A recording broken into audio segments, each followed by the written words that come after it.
I would like to start by addressing my opponent's concern that the courts would need to get involved in budget issues with the balanced budget amendment.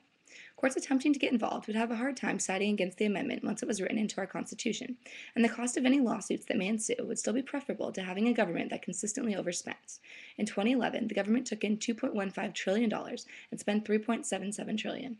So even though litigation arising from the amendment could be costly, it would be far less so than continuing to have a budget with this level of imbalance. I concede that my opponent was correct when she brought up this possibility of a supermajority override, and I was the one misinformed. However, this clause ensures that the budget would have to be balanced unless a full 3/5 of Congress voted otherwise. Since we elect our Congress delegates to represent our best interests, one can assume that this supermajority vote would not be reached unless it was truly best for our nation. This way, America would not be constitutionally bound to follow its budget if an emergency situation arose in which it was best for our country to do otherwise. But in general, even with the possibility of a supermajority override, the balanced budget amendment would still make it much more difficult to generate a federal deficit than it is in our current system.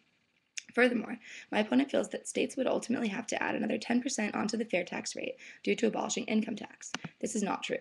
The 23% rate was created in the first place by combining the lowest income tax bracket, 15%, with the payroll tax rate, which is 7.65%. Thus, the initial rate has already allowed for the fact that there will be no income tax, and the rate would not rise to deal with this issue. Moving along to the war, yes, there is a civil war in Afghanistan, but our presence there has done nothing to help and has made us unpopular. The rising number of civilian deaths, which the Afghans blame on our military, has greatly increased anti-U.S. sentiment in the country. Their own president has publicly asked us to stop interfering. When the United States had a civil war, nobody else came to interfere because they recognized that it was our problem that we needed to solve internally with our own American values to deem what was best for us. Why should we not give Afghanistan the same right?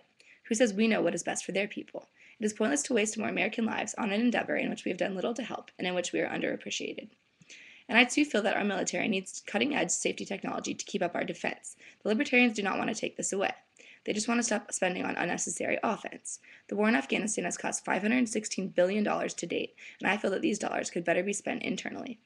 Overall, the libertarian initiatives of a balanced budget amendment, fair tax, and less military spending are in the best interests of all Americans, and the Libertarian Party is still best suited to take our nation into the future.